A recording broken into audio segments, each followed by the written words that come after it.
بسم اللہ الرحمن الرحیم. ہمارا آج کا موضوع ہے اسلام. اسلام کے معنی اطاعت کے ہیں. مذہب اسلام کا نام اسلام اس لیے رکھا گیا ہے کہ اس کی بنیاد خدا کی اطاعت پر ہے. اسلام والا وہ ہے یعنی مسلمان وہ ہے. یہاں انہوں نے لفظ مسلمان چھوڑ کر اسلام والا بولا ہے تاکہ ہم اس پر توجہ دیں. عموماً جو لفظ ہم زیادہ بولتے اور سنتے رہتے ہیں اور ہمارے کان ان سے اتنے عادی ہو جاتے ہیں کہ جب وہ لفظ کوئی کہے بھی تو ہمارے دل پر اس کا کوئی اثر نہیں ہوتا. تو یہ ایک رائٹر کی خوبی ہے کہ وہ ایسے الفاظ کا استعمال کر رہا ہے جو ایک ریڈر کی سوچ کو ابھارتا ہے. تو اسلام والا یعنی مسلمان وہ ہے جو اپنی سوچ کو خدا کے تابع کر لے. اسلام والا وہ ہے جو اپنی سوچ کو خدا کے تابع کر لے، جو اپنے معاملات کو خدا کی تابعداری میں چلانے لگے. تو گویا اسلام کا آغاز سوچ سے ہوتا ہے، شعور اور عقل استعمال کرنے سے ہوتا ہے. تو جو انسان اپنی سوچ کو اللہ کے تابع کر دے اور اپنے معاملات کو خدا کی تابعداری میں چلانے لگے، وہی دراصل مسلمان ہے. یعنی مسلمان محض کوئی ایک ٹائٹل نہیں ہے یا کوئی ایک نام نہیں ہے جو کسی کو دے دیا جاتا ہے، بلکہ وہ سراسر کچھ کر کے دکھانے کا نام ہے، اور اس کرنے میں سب سے پہلے اپنی سوچ کو خدا کے تابع کرنا ہے. اسلام پوری کائنات کا دین ہے، یعنی پوری یونیورس کا، کیونکہ ساری کائنات اور اس کے تمام اجزاء سے مراد جو بھی چیزیں ہیں اس میں، جیسے سورج، چاند، ستارے وغیرہ، اور اس کے تمام اجزاء خدا کے مقرر کیے ہوئے قانون کی ماتحتی میں چل رہے ہیں. یعنی اللہ تعالیٰ نے جس چیز کو جس کام کے لیے بنایا وہ وہی کام کر رہی، اور وہ دوسرے کے کام میں مداخلت نہیں کر رہی. مثلا سورج جب سے پیدا ہوا ہے، جب سے بنا ہے، اللہ نے اس کے ذمے جو بھی کام لگائے ہیں وہ ان کو بہترین طریقے پر کر رہا ہے، خواہ حرارت پہنچانا یا روشنی دینا یا اس کے علاوہ اور بھی جو ہمارے علم میں نہیں. اگرچہ وہ دیکھنے میں بڑا ہے اور طاقتور ہے، لیکن قرآن مجید میں آتا ہے کہ لَلشَّمْسُ يَنبَغِي لَهَا أَن تُدْرِكَ الْقَمَرَ وَلَا اللَّيْلُ سَابِقُ النَّهَارِ. سورۃ یاسین کی آیت آپ نے کئی دفعہ پڑھی سنی ہوگی. اس کا مطلب یہ ہے کہ لَلشَّمْسُ نہیں ہے سورج کے لیے، يَنبَغِي روا یعنی جائز نہیں ہے، سورج کو ایسا کرنا نہیں چاہیے، أَن تُدْرِكَ الْقَمَرَ کہ وہ چاند کو پالے، چاند کو جا پکڑے. وہ ایسا نہیں کرتا، وہ اپنے ہی دائرے میں کام کر رہا ہے اور اپنے ہی کام سے اس کو دلچسپی، اسی لیے وہ 100% کام کر رہا ہے. اور اس میں ہمارے لیے ایک بہت بڑا سبق بھی ہے، اور وہ کیا کہ اس زندگی میں ہم اسی طور پر اپنے آپ کو، یعنی اسی طور پر ہم بہتر کام کر سکتے ہیں جب ہم اپنے اپنے دائرہ کار میں رہ کر اپنے کام پر توجہ کریں. بہت سے لوگوں کی یہ عادت ہوتی ہے کہ وہ اپنے کام میں کوتاہی کرتے ہیں، اپنی ذمہ داریوں کو پورا نہیں کرتے، اپنے کام سے انہیں دلچسپی نہیں ہوتی، لیکن وہ دوسرے کے ہر کام میں مداخلت کرتے ہیں. اس کے نتیجے میں ٹکراؤ پیدا ہوتا ہے اور کام کی کوالٹی اپنی بھی کم ہوتی ہے اور دوسرے کے کام بھی متاثر ہوتے ہیں. تو پوری کائنات کے اندر اگر آپ غور کریں تو نہ صرف یہ کہ سورج، بلکہ اسی آیت میں اللہ تعالیٰ فرماتے ہیں وَلَا اللَّيْلُ سَابِقُ النَّهَارِ اور نہ رات دن سے آگے جانے والی. رات بھی اپنے وقت پر آتی، اپنا کام کرتی اور چلی جاتی، پھر صبح ہوتی، دن آتا ہے اور پھر اس کے بعد دن چلا جاتا ہے. ہر ایک اپنی اپنی باری پہ آ رہا ہے. اور یہ سب کچھ کیوں ہو رہا ہے؟ کیونکہ اللہ رب العزت نے ان کے لیے یہی قاعدہ اور طریقہ مقرر کیا ہے. تو بات یہ ہے کہ پوری کائنات اسی اصول پہ، یعنی کون سے اصول پہ؟ اسلام کے اصول پہ چل رہی ہے، اور وہ اصول ہے فرما برداری اور اطاعت کا، اور اس دائرہ کار میں رہ کے کام کرنے کا جو اللہ نے ان کے لیے مقرر کیا. ان میں سے ایک ایک چیز نہایت ایفیشنٹ ہے، دیکھنے میں بہت ساری چیزیں ہمیں جامد اور ساکت اور خاموش نظر آتی ہیں، یا وہ ایک جگہ پر جمی ہوئی لگتی ہیں، لیکن حقیقت میں ان کے اندر بھی ایک لائف ہے اور وہ بھی اپنا اپنا کام کر رہی ہیں. تو یہ لکھتے ہیں کہ اسلام پوری کائنات کا دین ہے، کیونکہ ساری کائنات اور اس کے تمام اجزاء میں صرف بڑے بڑے اجزاء ہی نہیں بلکہ چھوٹے چھوٹے بھی، یعنی ایک ایٹم تک، نیوٹرون اور پروٹون تک، تمام کے تمام خدا کے مقرر کیے ہوئے قانون کی ماتحتی میں چل رہے ہیں، یعنی اس قانون کی وہ پوری طرح پابندی کرتے ہیں. یہی کائناتی رویہ انسان سے بھی مطلوب ہے، یعنی جو کچھ کائنات میں ہو رہا ہے وہی چیز دراصل انسان سے بھی مطالبہ کی گئی ہے. انسان کو بھی اسی طرح خدا کا فرما بردار بن کر اپنی زندگی بسر کرنا ہے، جس طرح بقیہ کائنات مکمل طور پر خدا کی فرما بردار بنی ہوئی ہے. جیسے باقی ہر چیز وہی کام کر رہی ہے جو اللہ نے اس کے لیے مقرر کیا ہے، اسی طرح انسان کو بھی وہی کرنا ہے جو اللہ نے اس سے چاہا ہے، پسند کیا ہے.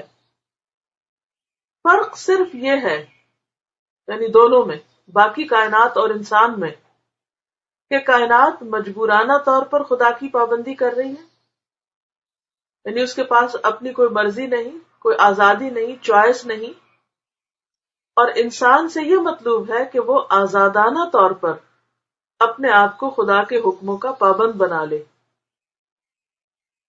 یعنی انسان کو آزادی دی گئی، انٹلیکٹ دیا گیا، ریزننگ کی پاور دی گئی، عقل استعمال کرنے کی صلاحیت دی گئی، ذہنی اور فکری آزادی دی گئی. لہذا انسان سے یہ مطالبہ ہے کہ وہ اس آزادی کے باوجود اپنے آپ کو خدا کے حکموں کا پابند بنائے، اور جیسے اللہ تعالیٰ اس سے چاہے وہ ویسے ہی کرتا چلا جائے. اور یہی دراصل اسلام ہے. آدمی جب اسلام کو اختیار کرتا ہے تو سب سے پہلے اس کی سوچ اسلام کے تحت آتی ہے، یعنی ذہنی طور پر وہ سرنڈر کرتا ہے، سرکشی ختم کرتا ہے، اطاعت کرتا ہے.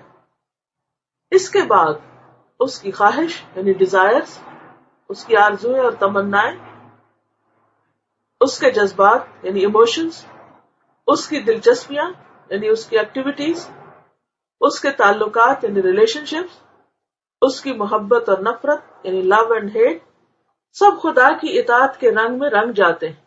یعنی ان میں سے ہر چیز پر وہ اللہ کی مرضی کے تابع ہو جاتے ہیں. وہ یہ نہیں کہتا کیونکہ میرا یہ دل چاہتا ہے لہذا مجھے تو یہ کرنا چاہے، اللہ تعالیٰ مجھ سے چاہتا ہے یا نہیں چاہتا. وہ اپنی خواہشات کی تکمیل میں حرام راستے نہیں اختیار کرتا. اس کے جذبات تو جذبات میں آ کر وہ ایسی باتیں نہیں کرتا جو اللہ کو ناراض کرنے والی ہوں. یعنی اس کی جذباتیت بھی دراصل اللہ کے حکم کے تابع ہوتی ہے. وہ وہیں پر اپنے جذبات کو روک لیتا ہے جہاں اللہ اس کو روکتا ہے. اس کی دلچسپیاں یعنی اس کے جو روزمرہ کے کام کاج ہیں، اس کی من پسند چیزیں ہیں، اس کی ایکٹیویٹیز، اس کے شغل، اس کی ہابیز، یہ ساری کی ساری بھی سوچی سمجھی ہوتی ہیں. وہ کسی بھی بیکار اور بے مقصد کام میں ہاتھ نہیں ڈالتا. وہ جو بھی کام شروع کرتا ہے وہ سوچ کے کرتا ہے کہ کیا میرا رب اس پر راضی ہے یا نہیں، کیا میرا رب اس کو پسند کرے گا یا نہیں. اس کے تعلقات یعنی خواہ وہ اپنے رشتہ داروں کے ساتھ ہوں یا دوستوں کے یا ہمسایوں کے یا کسی بھی انسان کے ساتھ ہوں، اور خواہ باقی تمام نیچر کے ساتھ، یہ تعلقات بھی اللہ کی مرضی کے تابع ہوتے ہیں. یعنی اپنی خواہشات کے تابع، اپنی مرضی کے تابع نہیں کہ جب اس کا موڈ ہو، جب اس کا دل چاہے وہ ماں باپ کی بات مانے، اور جب اس کا دل نہ ہو تو وہ انکار کر کے چلا جائے.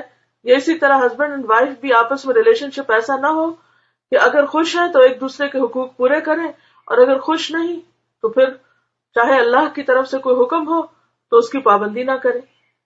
پھر اسی طرح باقی انسانوں کے ساتھ بھی، یا اپنی جو ذمہ داریاں ہیں کام کاج اور پیشے کے اعتبار سے، کہ انسان کہے کہ ہاں یہ مریض چونکہ مجھے اچھا لگتا ہے لہٰذا اس کا تو میں ٹریٹمنٹ کروں گا، اور وہ مریض کی شکل مجھ کو، اس مریض کی شکل پسند نہیں لہٰذا اس سے میرا کوئی سروکار نہیں. تو وہ یہ طریقہ نہیں اختیار کرتا. وہ یہ دیکھتا ہے کہ بحیثیت ڈاکٹر میری ذمہ داری کیا ہے، اور اس میں وہ عدل و انصاف سے کام لیتا ہے اور اپنے فرائض کو پوری طرح سر انجام دیتا ہے. اسی طرح اس کے تعلقات، اس میں بھی وہ یہ پک اینڈ چوز نہیں کرتا کہ ہاں یہ میرا بھائی تو بہت اچھا ہے، میرا خیال رکھتا ہے، لہٰذا اس سے تو میں تعلق رکھوں گی، اور فلاں بھائی جو ہے وہ تو مجھ سے ناراض ہی رہتا ہے، لہٰذا میرا اس کا کوئی رشتہ نہیں، میں تو ساری ٹائز کاٹ رہی ہوں. ایسا نہیں کر سکتا. وہ اس سے بھی تعلق رکھتا ہے جو اس کے ساتھ اچھا سلوک کرتا ہے، اور اس سے بھی رکھتا ہے جو اس کے ساتھ برا سلوک کرتا ہے، کیونکہ والذین یصلون ما امر اللہ بہ ان یوصل، کہ وہ لوگ اس چیز کو جوڑ کے رکھتے ہیں جس کو اللہ نے جوڑنے کا حکم دیا ہے. یعنی وہ اللہ کے حکم کی تابع داری کرتے ہیں، نہ کہ لوگوں کے رویوں کے تابع خود کو کرتے ہیں. اس کی محبت اور نفرت وہ صرف اس کی خواہشات کے تابع نہیں ہوتی کہ میں فلاں سے محبت کروں گا کیونکہ وہ مجھے اچھا لگتا ہے، اور فلاں سے نفرت کروں گا کیونکہ وہ مجھے اچھا نہیں لگتا. نہیں، اسے ایمان والوں سے محبت ہوتی ہے کیونکہ وہ ان سے محبت اللہ کی خاطر کرتا ہے. اسی طرح جو لوگ خدا کے نافرمان ہیں یا ظلم و زیادتی کرنے والے ہیں تو ان کی ظلم و زیادتی سے نفرت ہوتی ہے کہ وہ لوگ دوسروں کو اذیت دینے والے ہیں. یہ ساری چیزیں جن سے ہمارا روز سابقہ پیش آتا ہے، یہ سب خدا کی اطاعت کے رنگ میں رنگ جاتے ہیں. تو ایسا شخص مسلمان ہوتا ہے. اس کے لیے پھر علم ضروری ہوتا ہے. ہمیں معلوم ہونا چاہیے کہ ہر معاملے میں اللہ تعالیٰ ہم سے کیا پسند کرتے ہیں، تبھی ہم مسلمان بن سکتے ہیں.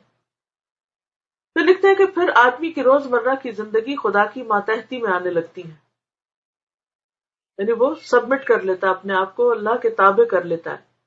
لوگوں کے ساتھ اس کا سلوک اور اس کا لین دین اسلام کے تقاضوں میں ڈھل جاتے ہیں، نہ کہ اپنی خواہشات کے تقاضوں میں. وہ اندر سے باہر تک ایک اطاعت شار انسان بن جاتا ہے، یعنی جس کا کام اور جس کی پرائرٹی نمبر 1 کیا ہے، اللہ کی فرما برداری، خواہ حالات موافق ہوں یا نہ ہوں. انسان خدا کا بندہ ہے. انسان کے لیے درست طریقہ صرف یہ ہے کہ وہ دنیا میں خدا کا بندہ بن کر رہے. اسی بندگی والی روش کا دوسرا نام اسلام ہے. یعنی بندگی والی روش کا نام یا طریقے کا نام اسلام ہے. اسلامی زندگی خدا کی بندگی اور ماتحتی والی زندگی، یعنی آزاد زندگی نہیں ہے، سرکش زندگی نہیں ہے، خود مختار زندگی نہیں ہے، بلکہ اس کی ساری خود مختاری اور ساری چیزیں دراصل اللہ کے حکم کے تابع ہوتی ہیں. غیر اسلام یہ ہے کہ آدمی سرکش بن جائے اور خدا سے آزاد ہو کر زندگی گزارے. یعنی یہ اسلامی رویہ نہیں کہ یہ سوچے ہی نہ انسان کہ اللہ نے کیا چاہا ہے اس سے، اور وہ کہے کہ مجھے اس کی پرواہ نہیں کہ اللہ کیا چاہتا ہے، یا زبان سے نہ بھی کہے تو اپنے حال سے کہے کہ بس مجھے تو یہ پرواہ ہے یا کہ میں کیا چاہتی ہوں، یہ لوگ مجھ سے کیا چاہتے ہیں، یا میرا دنیاوی فائدہ کس میں ہے، میں تو وہ کروں گی. نہیں، ایک مسلمان عورت اس طرح نہیں سوچتی. اس کے مقابلے میں اسلام یہ ہے کہ آدمی اطاعت شعار ہو اور اپنے آپ کو خدا کی وفاداری اور ماتحتی میں دیتے ہوئے زندگی گزارے. یہی دوسرے لوگ، یعنی اس قسم کے لوگ خدا کی رحمتوں میں حصہ دار بنائے جائیں گے. تو یہ ہے آج کا ہمارا سبق، اور اگر اب اس پر آپ کے ذہن میں کوئی سوال ہو تو آپ کر سکتے ہیں. آدمی جب اسلام کو اختیار کرتا ہے تو سب سے پہلے اس کی سوچ اسلام کے تحت آتی. تو آپ جب اس کو ایکسپلین کر رہی تھی نا تو میرے ذہن میں اس سے بہت اللہ والا ہی آ رہا تھا. جیسے آپ نے جب سورہ بقرہ کی تفسیر کی تھی تو اس میں آپ نے بہت اللہ میں بتایا تھا کہ اللہ کا رنگ ہونے کا مطلب یہ کہ انسان کا اٹھنا بیٹھنا، بات چیت، اوڑھنا بچھونا، ہر چیز میں اللہ کا رنگ نظر آنا چاہیے. تو اس کو سن کے تو وہی ساری چیزیں ذہن میں آ رہی تھی کہ obviously اللہ کا رنگ یہی ہے کہ ہمارا، اور اسلام بھی یہی ہے کہ انسان جو کچھ بھی کرے اور جو بھی سوچے وہ سارا اللہ تعالیٰ کے تابع ہو. بالکل، کیونکہ قرآن پاک میں بھی آپ کی اس بات سے مجھے یہ بھی یاد آیا کہ قرآن پاک میں اللہ تعالیٰ فرماتے کہ ان الدین عند اللہ الاسلام، کہ دین اصل میں اللہ کے نزدیک اسلام ہی ہے. اور ومن یبتغی غیر الاسلام دینا فلن یقبل منہ، اور اگر اسلام کے علاوہ کوئی اور دین کوئی تلاش کرے گا تو وہ اسے قبول ہی نہیں کیا جائے گا. وہو فی الآخرۃ من الخاسرین، اور آخرت میں وہ خسارہ پانے والوں میں شامل ہوگا. تو اس سے پتہ یہ چلتا ہے کہ ہمارے پاس کوئی اور چوائس نہیں ہے کہ ہم اللہ کی فرما برداری چھوڑ کر کچھ اور کرنے لگیں اور پھر کامیاب بھی ہو جائیں. جی ہاں، اب آپ بتائیے. انہوں نے لکھا ہے کہ in Quran we read that when Allah asked heaven and earth to come in a ta'at, taw'an aw karhan, they said we come with a ta'at. But here it says that kainat is doing this ta'at with majburi. ہاں اس لیے کہ صرف زمین و آسمان کے بارے میں پوچھا گیا نا، ہر ایک سے تو نہیں پوچھا گیا. یہ ایک ایکسپشنل چیز تھی کہ جو ان سے چاہی گئی کیونکہ اس پر انسان کو رہنا تھا،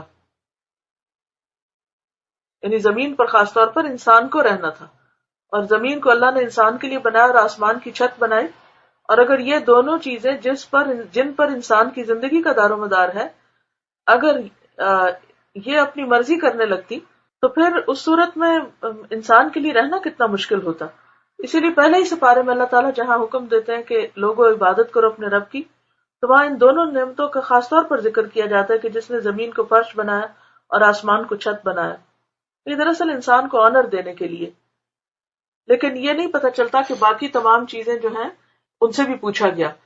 اور ایک اور بات یہ ہے کہ اگر وہ خوشی سے اطاعت نہ بھی کرتی تو کیا ہوتا، انہیں مجبوراً کرنی پڑتی، اور باقی چیزیں بہرحال کر ہی رہی ہیں.